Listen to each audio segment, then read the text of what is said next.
Audio Jungle.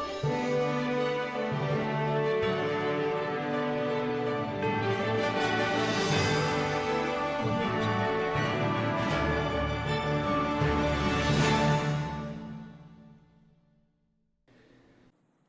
Praise the lord. అందరికీ వందనాలు. దేవుని కృప మీ అందరికీ తోడై ఉండును గాక. దేవుని వాక్యాన్ని ధ్యానం చేసుకుందాం. పరిశుద్ధ బైబిల్ గ్రంథంలో నుండి అపోస్తులుడైన పౌలు కొరింథీయులకు రాసినటువంటి మొదటి పత్రిక 11వ అధ్యాయము 17వ వచనాన్ని చదువుకుని వాక్యాన్ని ధ్యానం చేద్దాం. మొదటి కొరింథీ 11వ అధ్యాయము 17వ వచనం. మీకు ఈ ఆజ్ఞ ఇచ్చుచు మిమ్మును మెచ్చుకొనను. మీరు కూడి వచ్చుట ఎక్కువ కీడుకే గాని ఎక్కువ మేలుకు కాదు. దేవుడి పరిశుద్ధ వాక్యము ద్వారా మనతో మాట్లాడినట్లు మనం ప్రార్థన చేసుకుందాం. తలలు వంచండి, కన్నులు మూయండి, దేవుని సహాయాన్ని అర్థించండి. స్తోత్రం. పరిశుద్ధుడా, నీకు వందనాలు. మహిమ కలిగిన మా యేసుక్రీస్తు నాథా, కృపాసత్య సంపూర్ణుడవైన మా తండ్రి, ఈ సమయంలో నాతో నీ పిల్లలతో మీరు మాట్లాడమని ప్రార్థన చేస్తున్నాను. నీ స్వరం వినాలని, నీ ముఖదర్శనము చేత మేము తృప్తి పడాలని ఇక్కడికి వచ్చాం. ఈ పునరుద్ధాన దినమందు నీ పరిశుద్ధ బలను సమీపించేటువంటి ఈ తరుణంలో స్పష్టముగా సూటిగా మీరే మాతో మాట్లాడి మీ దర్శనమును మాకిచ్చి, అయా తండ్రి, కడగబడిన హృదయాలతో నీ బలను సమీపించే కృప దయచేయండి. మా హృదయంలో ఉన్నటువంటి మలినమంతటిని కడిగివేయడానికి, మా లోపములు సవరించడానికి మీరే దిగి వచ్చి మాకు సహాయము చేయమని యేసు పుణ్యనామమున వేడుకుంటున్నాం తండ్రి. ఆమేన్. ప్రభునందు ప్రియమైన దేవుని బిడ్డలారా, చదవబడినటువంటి వాక్య భాగంలో అపోస్తులుడైనటువంటి పౌలు కొరింథులో ఉన్న పరిశుద్ధులకు, దేవుని పిల్లలకు ఈ మాట చెబుతున్నాడు. మీరు కూడి వచ్చుట ఎక్కువ కీడుకే గాని ఎక్కువ మేలుకు కాదు అన్నాడు. దేనికి కూడి వస్తున్నారు? అసలు ఏ సమావేశం గురించి మాట్లాడుతూ ఉన్నాడు అంటే ఎక్కువ పరిశోధన అవసరం లేదు. వీరు సమావేశమయ్యేది కూడి వచ్చుట అనేది దేని కొరకు అంటే 20వ వచనంలో క్లియర్గా చెబుతున్నాడు. మీరందరూ కూడి వచ్చుచుండగా మీరు ప్రభురాత్రి భోజనము చేయుట సాధ్యము కాదు. ఈ సమావేశంలో ముఖ్యమైనటువంటి కార్యం ఏంటయ్యా అంటే ప్రభురాత్రి భోజన కార్యం. ప్రభురాత్రి భోజన కార్యము కొరకు వీరు కూడుకొని ప్రభు సన్నిధిలో వీరందరూ కలుసుకునేటువంటి ఈ తరుణం, ఈ సందర్భము కీడుకే గాని ఎక్కువ మేలుకు కాదు అంటూ ఉన్నాడు. అంటే ఈ మాటను పైన మనం ఆలోచన చేస్తే ఎలా ఉందంటే, ప్రభురాత్రి భోజనం కొరకు కూడుకోవడం అంతా కీడు కోసమే తప్ప మేలు కోసం కాదు. ఎక్కువ కీడుకే గాని ఎక్కువ మేలుకు కాదు. ఏ మేలు లేదండి, మేలు కంటే ముందు కీడే ఎక్కువ ఉంది అన్నట్టు పైన కనపడుతూ ఉంది వచనం. అసలు ప్రభురాత్రి భోజనము విశ్వాసులకు మేలు కొరకు దేవుడు ఏర్పాటు చేశాడా, లేక కీడు కొరకు ఏర్పాటు చేశాడా అంటే స్పష్టంగా ఏమాత్రం అనుమానం లేకుండా, సందేహం లేకుండా ప్రభురాత్రి భోజన కార్యం అనేది దేవుని పిల్లల మేలు కొరకే దేవుడు ఏర్పాటు చేశాడు. మేలు కొరకు ఏర్పాటు చేసినటువంటి ఈ కార్యము వీరికి ఎలా ఉందంటే కీడుకే గాని మేలుకు కాదు అన్నట్టుగా పరిగణించింది. అసలు ప్రభురాత్రి భోజనం ద్వారా విశ్వాసికి కలిగే మేలు, విశ్వాసులకు కలిగే, సంఘానికి కలిగే ఆశీర్వాదము, మేలు ఎంతో స్పష్టముగా ఈ తరం ప్రవక్త అపోస్తులుడు అద్దంకి రంజిత్ ఓఫీర్ గారు రచించినటువంటి గ్రంథము ప్రభురాత్రి భోజన రహస్యము అనేటువంటి గ్రంథంలో ఎంతో స్పష్టంగా చెప్పారు.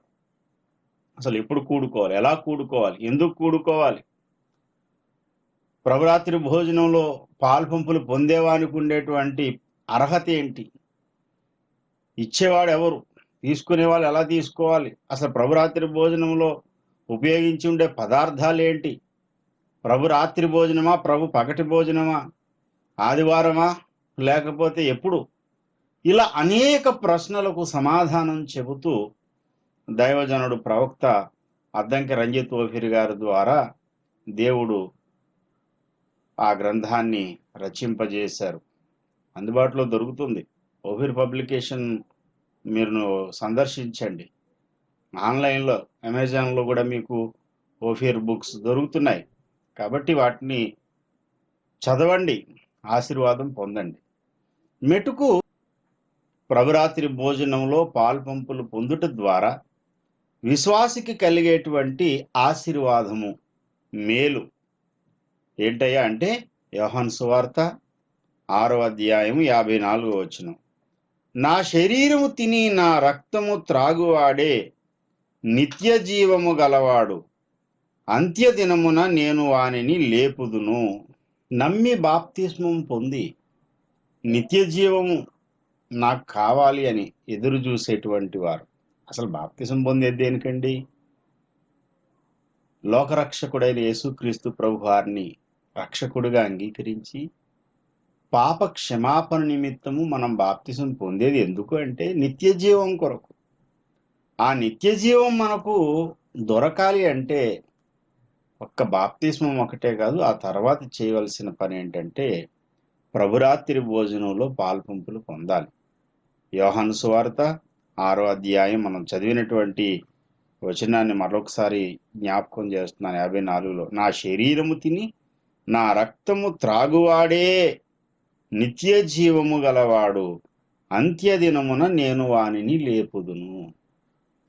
అంత్యదినాన్న దేవుడు ఆ పునరుద్ధానం అనేది అనుగ్రహించాలి అంటే, నిత్య జీవం అనేది అనుగ్రహించాలి అని అంటే ఆయన శరీరము తినాలి, ఆయన రక్తమును త్రాగాలి.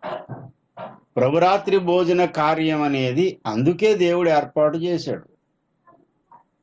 ఇక రెండో విషయాన్ని గమనిస్తే ప్రభురాత్రి భోజనం ద్వారా కలిగే ఆశీర్వాదములు, మేలులు.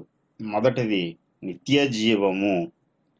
రెండవ ఆశీర్వాదం చెబుతారు 56వ వచనంలో, నా శరీరము తిని నా రక్తము త్రాగువాడు నా యందును నేను వాని యందును నిలిచియుందుము.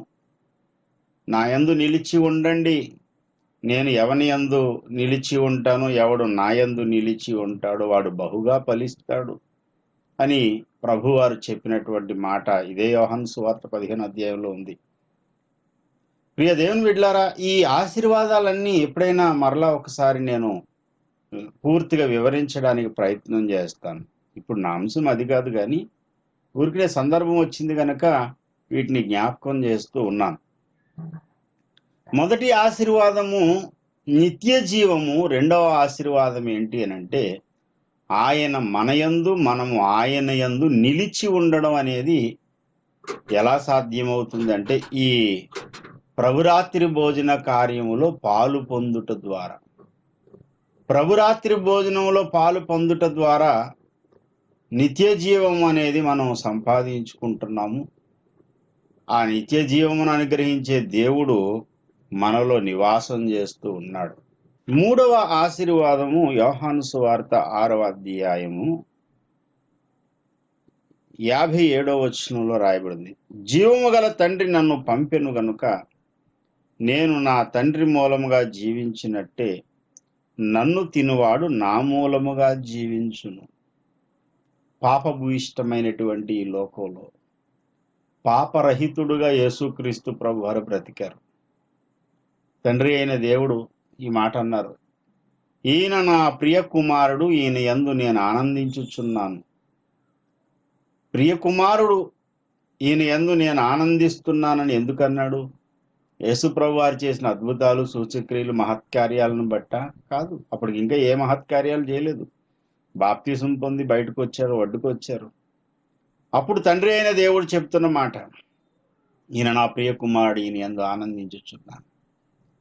మరి ఆయన దేవుడు కాబట్టి తండ్రి అయిన దేవునికి సంతోషం కలిగేలా జీవించాడండి అని అందామా? యేసుక్రీస్తు ప్రభువారు ఈ భూమి మీద దేవుడిగా రాలేదు, మనిషి కుమారుడుగా మానవుడిగా వచ్చాడు. మనలో ఉన్నటువంటి మనం ఎదుర్కొంటున్నటువంటి ప్రతి శోధన ప్రభువారు ఎదుర్కొన్నారు.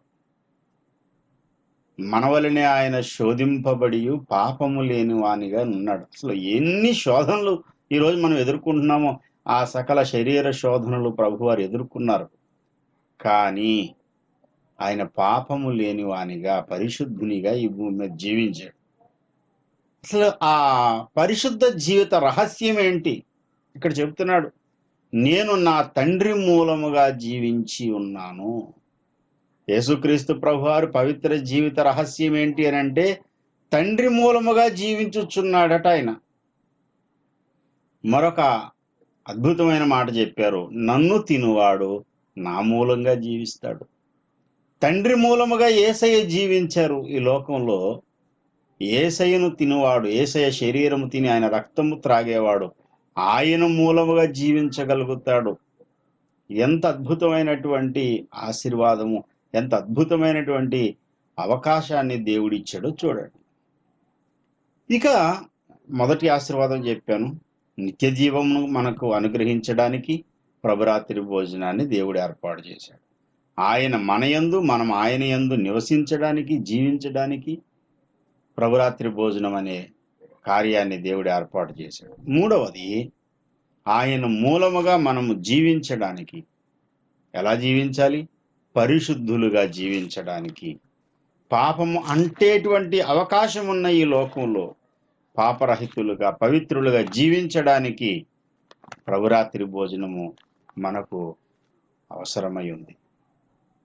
ఇక నాలుగవ ఆశీర్వాదం ఏంటి అని అంటే, మొదటి కొరింథీ పత్రిక 11వ అధ్యాయంలో 24వ వచనంలో ఈ మాట చెబుతున్నాడు.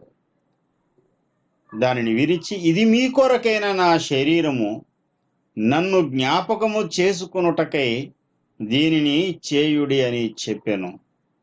అసలు ప్రభురాత్రి భోజన కార్యం జరిగే ప్రతిసారి ఏం చేస్తున్నామంటే యేసు ప్రభు వారిని జ్ఞాపకం చేసుకుంటున్నాం. నన్ను జ్ఞాపకం చేసుకున్నటకై దీనిని చేయండి. ఎప్పుడైనా జ్ఞాపకార్థ కూటాలు జరిగినప్పుడు ఈ మాట ఎక్కువగా ఉపయోగిస్తాం. నీతిమంతుని జ్ఞాపకము చేసుకున్నట ఆశీర్వాదకరమగును. ఇంతకీ భూమి మీద నీతిమంతుడు లేడు. అసలు నీతిమంతుడు ఎవరయ్యా అంటే మన ప్రభువే. ఆయన రక్తంలో కడగబడిన వాడు నీతిమంతుడు అవుతున్నాడు. నీతిమంతుల జాబితాలో మొదటివాడు ఆయన. కాబట్టి నీతిమంతుడైన యేసయ్యను జ్ఞాపకం చేసుకోవడం వల్ల మనకు ఆశీర్వాదకరం అవుతుంది. ఆ ప్రభురాత్రి భోజనంలో ఎప్పుడైతే మనం పాల్పంపులు పొందుతున్నామో ఆ పొందిన ప్రతిసారి మనకు యేసయ్య జ్ఞాపకం వస్తాడు. యేసయ్య ప్రేమ, యేసయ్య త్యాగము, యేసయ్య యజ్ఞము, ఇవన్నీ మన మనసుకు జ్ఞాపకానికి వస్తాయి. ఇక నన్ను తినువాడు నన్ను జ్ఞాపకం చేసుకుంటాడు. ప్రభువుని మనం జ్ఞాపకం చేసుకునే సువర్ణ అవకాశం ప్రభురాత్రి భోజనం ద్వారా మనకు దొరుకుతుంది. ఇక 5వ ఆశీర్వాదాన్ని మనం గమనించినట్లయితే మొదటి కొరింథీ పత్రిక 11వ అధ్యాయం 26వ వచనంలో ఇలా వ్రాయబడింది, మీరు ఈ రొట్టెను తిని ఈ పాత్రలోనిది త్రాగునప్పుడెల్లా ప్రభు వచ్చు వరకు ఆయన మరణమును ప్రచురపరుచుదురు. ఈ 5వ ఆశీర్వాదం కూడా చాలా అద్భుతమైన ఆశీర్వాదం. ఇప్పటి వరకు 4 ఆశీర్వాదాలను గురించి మీకు విన్నవించా. యేసుక్రీస్తు ప్రభు వారిని ప్రచురపరచడానికి సభలు ఏర్పాటు చేసి కరపత్రికలు పంచిపెడుతూ ఇంటింటా సువార్తను ప్రకటించడం, ఇది చాలా మధురమైనటువంటి అనుభవం. దేవదూతలకు లేనటువంటి భాగ్యం. నిజానికి సువార్త ప్రచారం అనేటువంటిది దేవదూతలకు అప్పచెబితే మనకంటే అద్భుతంగా వారు చేయగలరు. కానీ దేవుడు మహాకృప చేత ఈ సువార్త ప్రకటన అనేది మనకు అప్పగించాడు. నమ్మి బాప్తిసం పొందిన ప్రతి ఒక్కరికి దేవుడిచ్చిన ఆజ్ఞ సువార్త చెప్పి అనేకులను క్రీస్తు వైపుకు ఆకర్షించాలి. ఎవరైతే సువార్తను అంగీకరిస్తారో వారికి కూడా నువ్వు పొందిన రక్షణ దేవుడు వారికి కూడా అనుగ్రహిస్తాడు.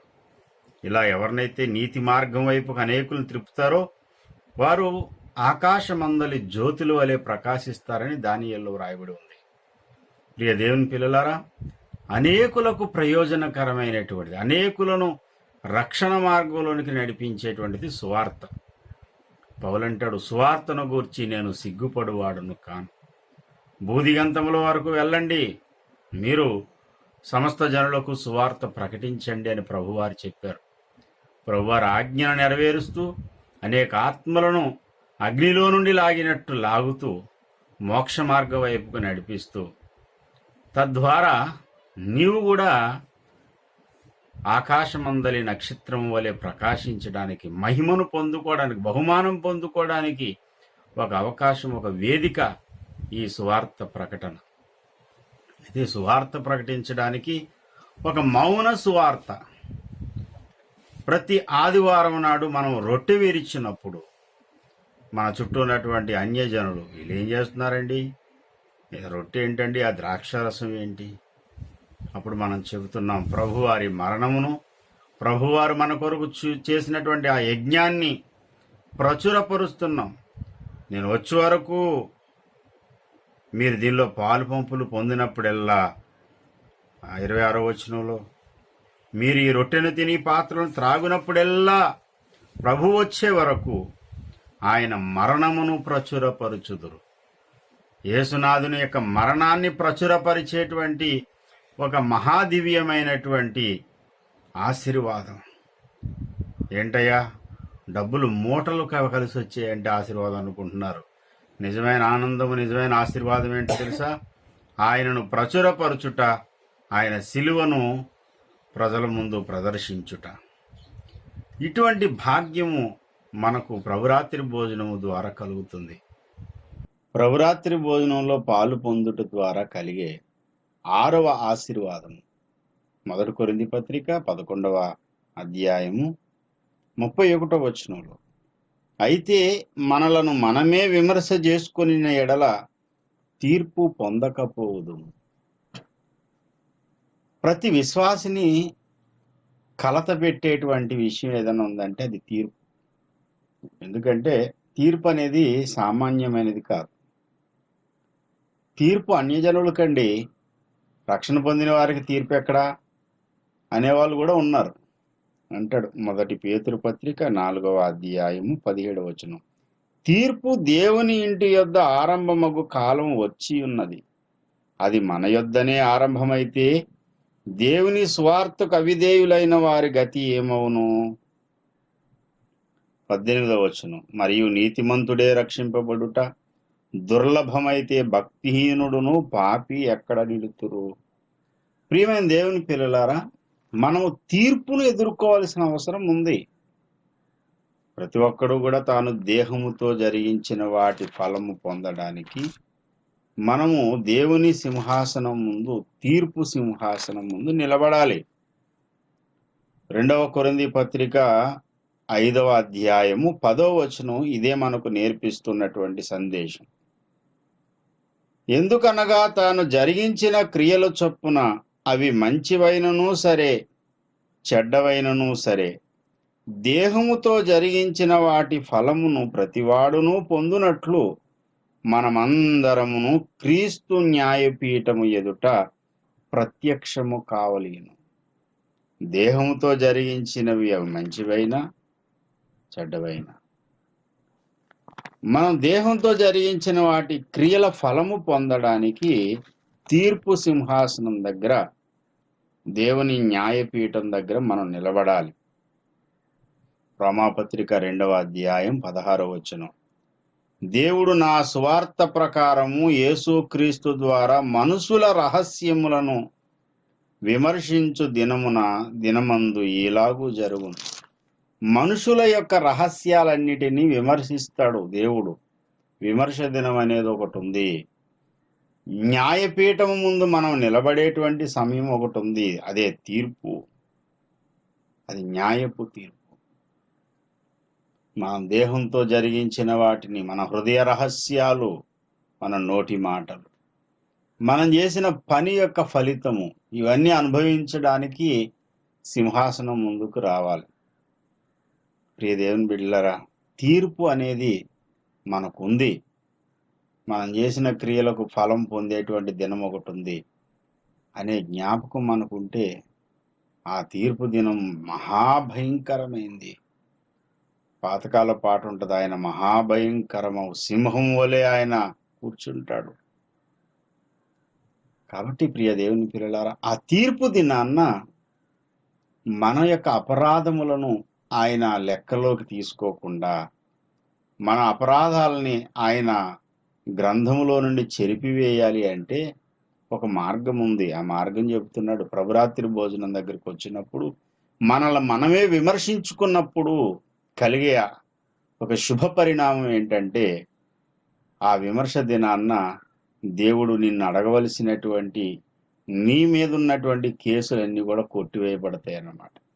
ఆ రోజున ఆయన విమర్శించడానికి ముందు ఇప్పుడు మనల్ని మనమే విమర్శించుకుని యేసు రక్తాన్ని ఆశ్రయించి దేవుని వాక్యమును ఉదకము చేత కడగబడి దేవుని సన్నిధిలో సమాధాన పడినప్పుడు మన పాపములన్నిటినీ ఆయన తూర్పునకు పడమర ఎంత దూరం అంత దూరం చేసి, ఇక ఎన్నటికీ నేను వారి పాపములు జ్ఞాపకము చేసుకునను అనేటువంటి వాగ్దానాన్ని అనుగ్రహించి ఎంత అద్భుతమైన ప్రేమ మన మీద చూపెడుతున్నాడో ఒకసారి ఆలోచన చేయండి. దేవునికి స్తోత్రం కలుగును గాక. ప్రభురాత్రి భోజనము మనకు 6 రకాల ఆశీర్వాదాలు మూటను మోసుకుని వచ్చింది. మరి ఎందుకు చాలా మంది నిర్లక్ష్యం చేస్తున్నారు?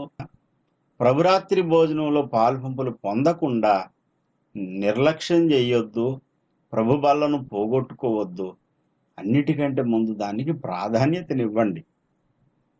సమాజంగా మనం కూడుకోవడానికి ఆలయంలో అవకాశం లేదు, కానీ ఆదిమ సంఘంలాగా ఇంటింటా రొట్టె విరవడానికి అవకాశం ఉంది కదా.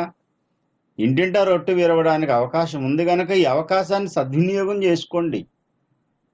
ఎందుకంటే మేము సద్వినియోగం చేసుకోవాలి, ఎందుకు ఇది అంటే, ఈ 6 ఆశీర్వాదాలు నీకు కావాలంటే, నిత్య జీవం నీకు కావాలా? ఆయన యందు నీవు ఉండాలి, నీవు ఆయన యందు ఉండాలని కోరుకుంటున్నావా? ఆయన మూలముగా జీవించాలనే ఆశ నీకుందా? ఆయనని జ్ఞాపకం చేసుకోవాలని, ఆయనను ప్రచురపరచాలని, విమర్శ నుండి తప్పించుకోవాలని నీకు ఆశ ఉందా, కోరుకుందా? తప్పకుండా నీవు ప్రభు బలలో పాల్పంపులు పొందాలి. ప్రభు బలలో పాల్పంపులు పొందడం వల్ల ఈ 6 రకాల ఆశీర్వాదాలు దేవుడు మనకు అనుగ్రహిస్తూ ఉన్నాడు. ఈ 6 రకాల ఆశీర్వాదాల మూటని ఇచ్చే ఈ ప్రభు కార్యము, ప్రభు భోజనము, ప్రభురాత్రి భోజనము, పౌలేమంటున్నాడు, మీరు కూడి వచ్చుట ఎక్కువ కీడుకే గాని మేలుకు కాదు. అంటే ప్రభురాత్రి భోజనం వల్ల వీళ్ళకి కీడు జరుగుతుందని కాదు, ఆ కూడుకునే విధానంలో అక్కడెక్కడో లోపం ఉంది. ప్రభురాత్రి భోజనం ద్వారా కేవలము మేలులు మాత్రమే కాదు, సరైన రీతిలో పాలుపంపులు పొందకపోతే ప్రభురాత్రి భోజనం నీకు కీడుగా మారుతుంది. అది పౌలు భక్తుని యొక్క సందేశం. కరెంటు ద్వారా చాలా ఉపయోగాలు ఉన్నాయి మనకు. ఈరోజు కరెంట్ లేకపోతే, ఒక్క రోజు కరెంటు కానీ లేకపోతే అన్ని పనులు ఆగిపోతాయి. ఏదో పోగొట్టుకున్నట్టు మనం చాలా ఫీల్ అవుతాం. అంటే అన్నిటికీ కరెంటుకు ముడిపడి ఉంది. చాలామంది వెంటిలేటర్ మీద ఉన్నటువంటి పేషెంట్లు బ్రతకాలంటే కరెంట్ అవసరం. ఇంట్లో వంట వార్పు మన దైనందిన జీవన వ్యవహారంలో, రవాణాలు, అన్ని విషయాలలో కరెంటు చాలా అవసరం. అది సరైన రీతిగా వాడుకుంటే మనకు మేలు. కానీ అదే కరెంటును సరిగా వాడుకోకుండా మొన్న ఎవడో తాగి ట్రాన్స్ఫార్మర్ని పట్టుకున్నాడు వెళ్ళి. కరెంటును సరిగా ఉపయోగించకపోతే ఆ కరెంటు ప్రాణాలు కాపాడే కరెంటు మనకు దైనందిన జీవన వ్యవహారంలో ఒక ముఖ్యమైనటువంటి కరెంటే నీకు కాలయముల్లా కాటేస్తుంది. అలాగే ప్రభురాత్రి భోజనం ద్వారా కలిగే ఆశీర్వాదాలను అనుభవించాలి. ఆ ఆశీర్వాదాల మూటను పొందుకోవాలంటే సరి అయిన రీతిగా పాల్పంపులు పొందాలి. ఆయన ఏ పద్ధతి, ఏ మార్గాన్ని దేవుడు ఏర్పాటు చేశాడో ఆ మార్గంలోనే దీన్ని పాల్పంపులు పొందాలి. ఈ కొరింథీలు ఏం చేస్తున్నారంటే భోజన విందులాగా మార్చుకున్నారు. ఒకడు ఫుల్గా తింటాడు, వెనకవాడికి లేకుండా చేస్తాడు, ఒకడు ఫుల్గా తాగుతాడు. అంతా గలిబిలి గందరగోళం చేసేశారు. మొదటి కొరింథీ పత్రిక 11వ అధ్యాయము 18వ వచనం. మొదటి సంగతి ఏమనగా మీరు సంఘమందు కూడి ఉన్నప్పుడు మీలో కక్షలు కలవని వినుచున్నాను. కక్షలతో ఉన్నారు వీళ్ళు. ఒకనికంటే ఒకడు ముందు భోజనం చేసేస్తున్నాడంట. 21 ఏలయనగా మీరు ఆ భోజనము చేయనప్పుడు ఒకనికంటే ఒకడు ముందుగా తన మట్టుకు తాను భోజనము చేయుచున్నాడు. ఇందువలన ఒకడు ఆకలి గొనును, మరి ఒకడు మత్తుడగును. ఇదేమి? అన్నపానములు పుచ్చుకొనుటకు మీకు ఇండ్లు లేవా? దేవుని సంఘమును తిరస్కరించి పేదలను సిగ్గుపరుతురా? మీతో ఏమి చెప్పుదును? దీని గూర్చి మిమ్మును మెచ్చుదునా? మెచ్చను. భోజనం చేయడానికి ఇల్లులాగా ప్రభురాత్రి భోజన కార్యక్రమంలో పాల్పంపులు పొందేటువంటి ఈ మంచి అవకాశం కలిగినటువంటి ఈ మంచి తరుణాన్ని వీళ్ళు దుర్వినియోగం చేస్తున్నారు. పేదలను నిర్లక్ష్యం చేస్తున్నారు. ఒకనికంటే ఒకడు ముందుగా భోజనం చేసేస్తున్నాడు. అంత అరాచకం జరుగుతుంది. అక్కడ క్రమము అనేది లేదు. దేవుని వాక్యానికి వ్యతిరేకంగా వీరు ఇష్టానుసారంగా వీళ్ళు చేస్తున్నారు. సమాజంలో ఈనాడు చాలా మందిని మనం గమనించినట్లయితే ప్రభురాత్రి భోజనాన్ని అదేదో కేవలం ఆచార రీతిగా సాంప్రదాయబద్ధంగా పాల్పంపులు పొందాలి కాబట్టి పొందాలి, ఏదో సాంప్రదాయంగా ఆచారంగా చేసేవాళ్ళు ఉన్నారు కొంతమంది. ఆచార క్రైస్తవులుగా నీవు ఉండొద్దు. ప్రభురాత్రి భోజనంలో పాల్పంపులు పొందుతున్న నీవు నీ ఇష్టానుసారంగా నువ్వు చేయడానికి వీలు లేదు. మిమ్మల్ని నేను మెచ్చుదునా? మెచ్చను. పౌలు భక్తుడు మెచ్చడు, దేవుడు మెచ్చడు. దేవుడు మెచ్చుకోవాలి అంటే ప్రభురాత్రి భోజనంలో పాల్పంపులు పొందుతున్నటువంటి ప్రతి వ్యక్తి ముందు జాగ్రత్త కలిగి ఉండాలి. అజాగ్రత్తగా అనాలోచనగా ఏదో ప్రసాదం అన్నట్టు నోట్లో పెట్టుకుని తినేయడం అనేది కాదు. చాలా జాగ్రత్తగా చేయాలి. మనం తీసుకోవలసినటువంటి జాగ్రత్తలు. ఎవడు అయోగ్యముగా ప్రభు యొక్క బల్లను ప్రభు యొక్క రొట్టెను తినునో, ఆ పాత్రలోనిది త్రాగునో, వాడు ప్రభు యొక్క శరీరమును గూర్చి రక్తమును గూర్చి అపరాధి యగును అంటాడు. ఈ మొదటి కొరింథీ పత్రిక 11వ అధ్యాయం 27వ వచనం. అయోగ్యముగా నీవు పాలుపంపులు పొందొద్దు. యోగ్యమైన రీతిలో పాలుపంపులు పొందాలి. ఎవడు యోగ్యుడు, ఎవడు అయోగ్యుడు? ప్రతి వారం క్రమంగా ఆలయానికి వచ్చేవాడు యోగ్యుడా?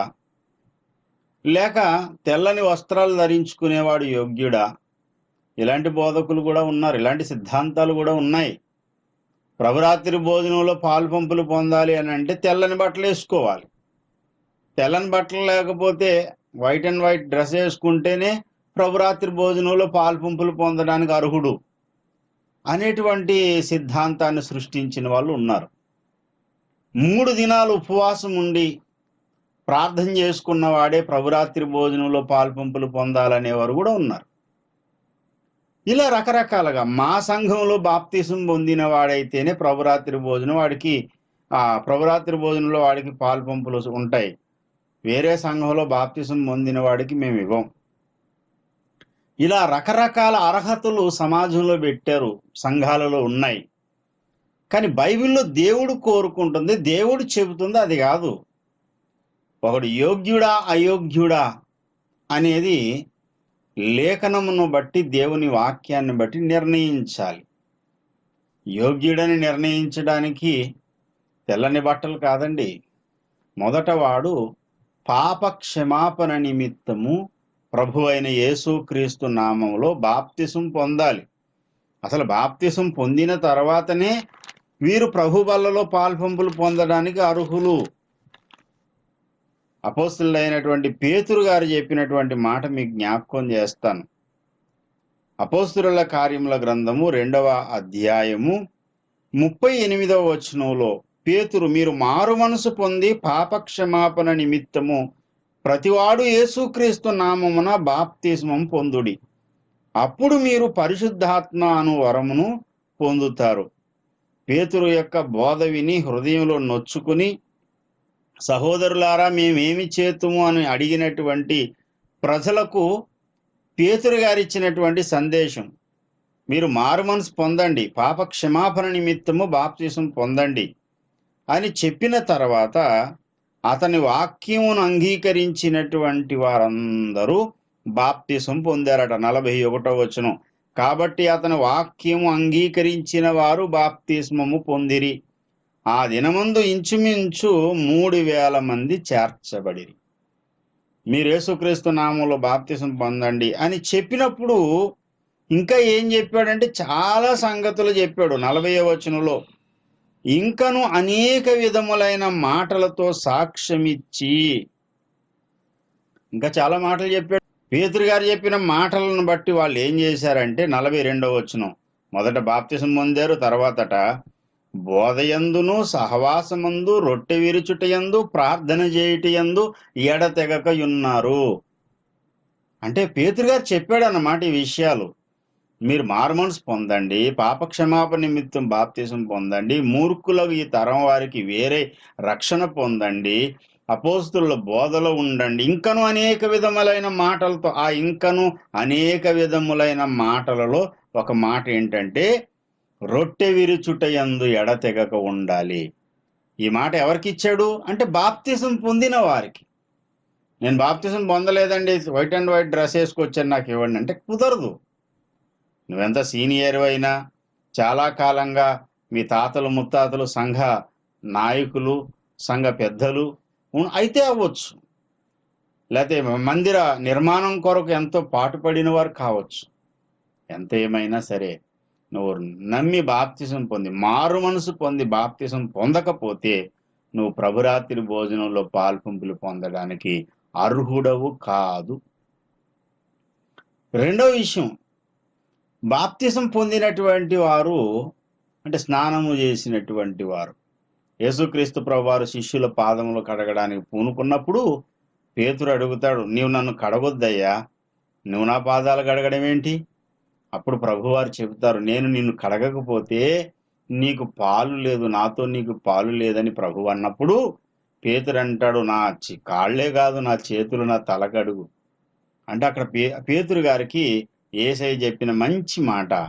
యోహాను సువార్త 13వ అధ్యాయము 5వ వచనం, అంతటా పళ్ళెములో నీళ్లు పోసి శిష్యుల పాదములు కడుగుటకు తాను కట్టుకొని ఉన్న తువాలుతో తుడుచుటకును మొదలుపెట్టెను. ఇట్లు చేయుచు ఆయన సీమోను పేతురునొద్దకు వచ్చినప్పుడు అతడు, ప్రభువా, నీవు నా పాదములు కడుగుదువా అని ఆయనతో అనెను.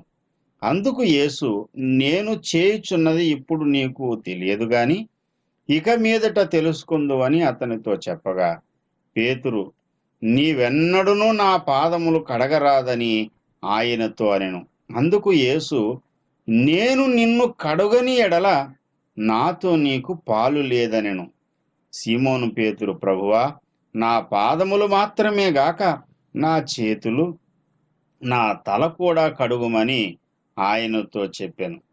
యేసు అతని చూచి, స్నానము చేసిన వాడు పాదములు తప్ప మరేమీ కడుగుకొననక్కరలేదు, అతడు కేవలము పవిత్రుడయ్యను, మీరును పవిత్రులు.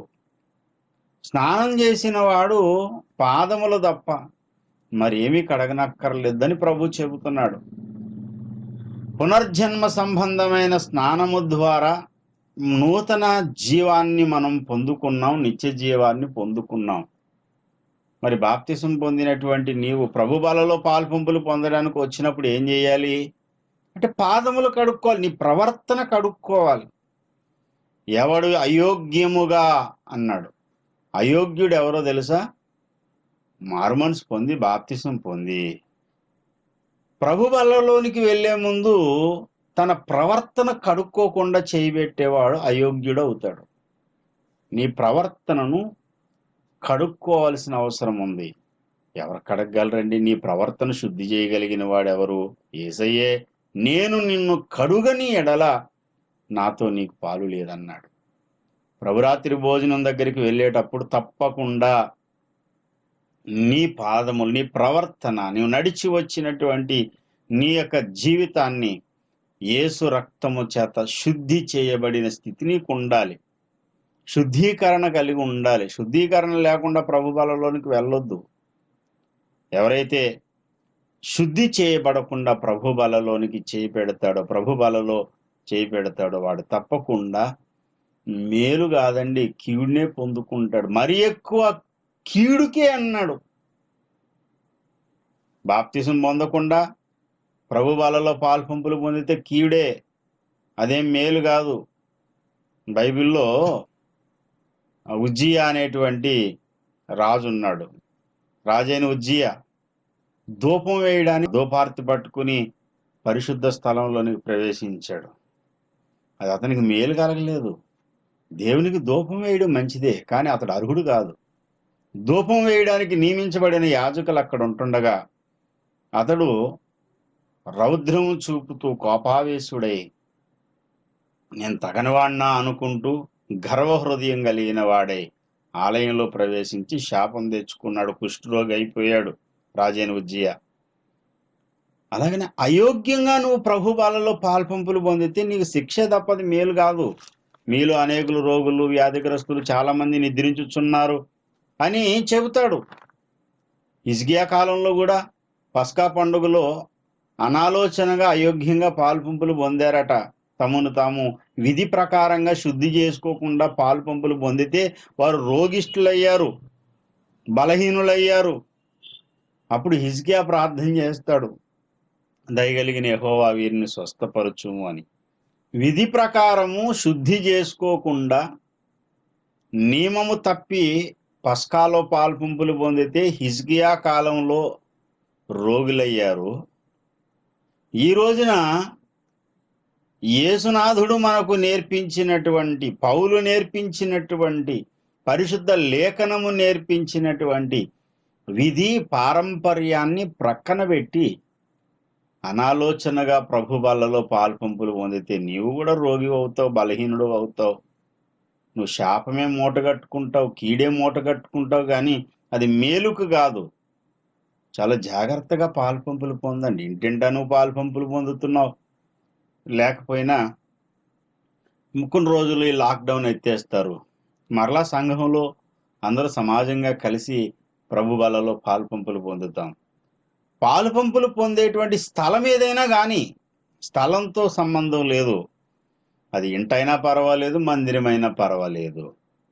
కానీ పాలుపంపులు పొందే వ్యక్తి మాత్రం తప్పకుండా నమ్మి బాప్తిసం పొంది, మారుమనసు పొంది బాప్తిసం పొందిన వాడై ఉండాలి. రెండవది, వాడు తన ప్రవర్తన యేసునాథుడు కడిగిన వాడై ఉండాలి. తన ప్రవర్తనను ఆయన శుద్ధి చేసినటువంటి అనుభవం ఉండాలి. ప్రభు బల్లకు వెళ్ళే ప్రతిసారి తప్పకుండా నీవు యేసు రక్తము చేత కడగబడాలి. ఇక అయోగ్యంగా పాలుపంపులు పొందేవారు ఎవరు అంటే 1 కొరింథీ పత్రిక 11వ అధ్యాయం 29వ వచనం. ప్రభు శరీరమని వివేచింపక తిని త్రాగువాడు తనకు శిక్షావిధి కలుగుటకే తిని త్రాగుచున్నాడు. అలవాటుగా, పారంపర్యంగా, ఏదో ఆచారంగా కాదు. నేను మొదటి నుంచి చెబుతున్నాను, ఇది నా శరీరము, ఇది నా రక్తము అని ఆయన చెప్పారు.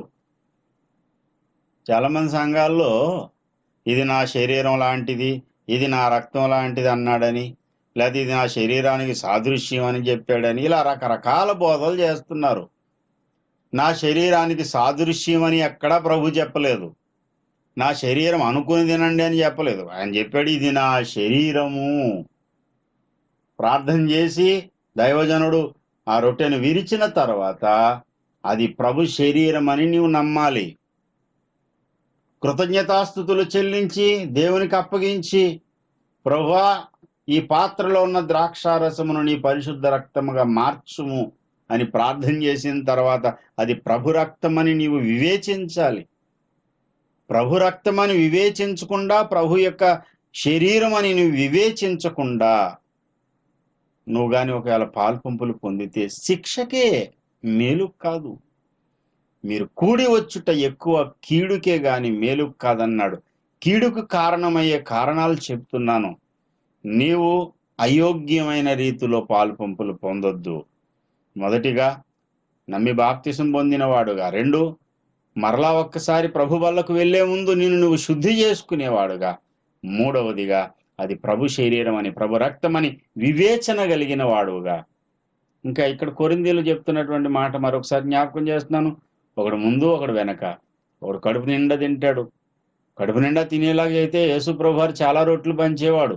ఆయన ఒక రొట్టె ఎత్తి కృతజ్ఞతాస్తుతులు చెల్లించాడు. ఆ ఒక రొట్టెని విరిచి అందరికి ముక్కలు చేసి ఇచ్చాడు. అది కడుపు నిండా తినేటువంటి భోజన భక్తి కాదు, అది భోజన బల్ల కాదు. వీళ్ళు భోజన బల్ల అనుకున్నారు. అలాంటి పనులు చెయ్యొద్దు. ఒక రొట్టెనే విరవండి.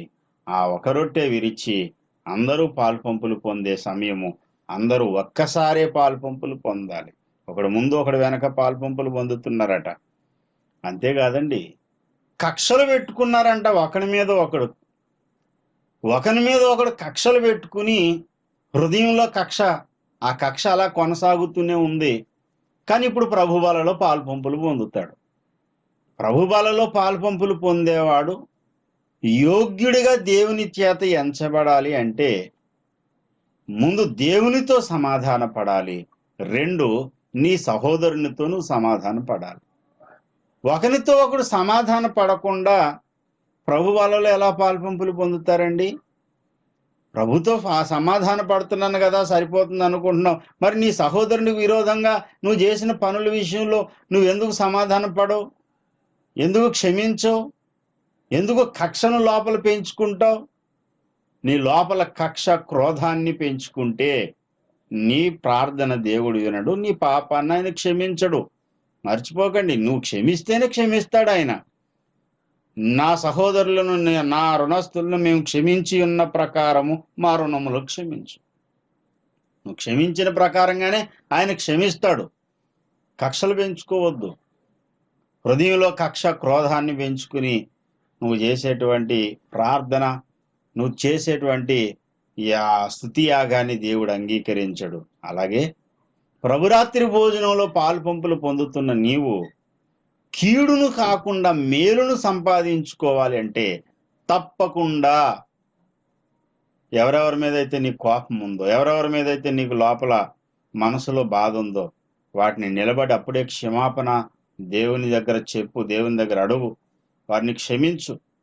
ప్రియమైన దేవుని బిడ్డలారా, కీడుకు కాకుండా 6 రకాల ఆశీర్వాదాల మూటను పొందుకోవడానికి, ఆశీర్వాద మూట సొంతం చేసుకోవడానికి ప్రభురాత్రి భోజనాన్ని దేవుడు ఏర్పాటు చేశాడు.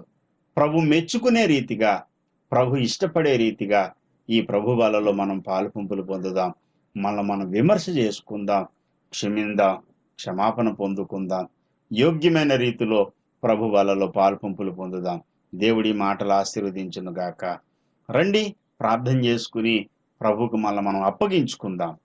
కనులు మూయండి, దేవుని సన్నిధిలో ప్రార్థన చేద్దాం.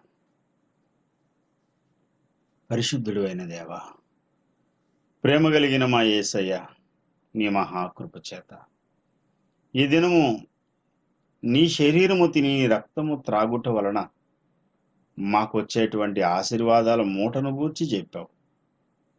అనాలోచనగా అయోగ్యంగా పాలుపంపులు పొందితే వచ్చే నష్టమును గూర్చి కూడా మాకు వివరించావు. ఇతబడిన వాక్యమును ఫలింపజేసి అయ్యా తండ్రి, ఇప్పుడు పశ్చాత్తాపంతో మమ్మల్ని మేము విమర్శించుకుని యోగ్యమైన రీతిలో మేమందరం నీ బలలో పాల్పంపులు పొందడానికి మీ కృపను మాకు అనుగ్రహించండి.